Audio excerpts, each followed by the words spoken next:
Detained Columbia graduate Mahmoud Khalil appeared before an immigration judge in Louisiana this afternoon. The pro-Palestinian activist has been detained since he was taken into custody by ICE. Lisa Rozner is in the newsroom with the latest on what happened. Lisa. Christine and Jessica Khalil denied all the allegations against him.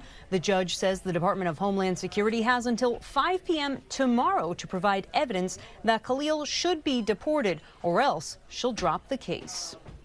No cameras were allowed inside as Mahmoud Khalil appeared before a judge while he remains in ICE detention in Jena, Louisiana.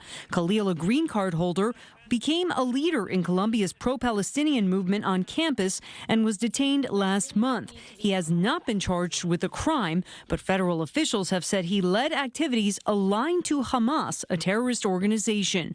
His attorneys say there is no evidence of that. The Secretary of State is seeking to deport him under a federal immigration provision that allows for the removal of non-citizens deemed a threat to foreign policy. Khalil's wife, Noor Abdallah, is now 9 months pregnant with their son. Today, she released a letter saying in part, "I am haunted by the possibility that you might not be there for this monumental moment.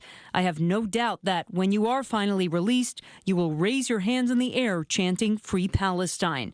At the last hearing for Khalil in Newark, where the case was to be transferred, his attorneys said this. Is that no matter what happens in court, what's most important is for all of us to keep up the pressure to let this government know that it cannot suppress speech, any form of speech, including pro-Palestinian speech.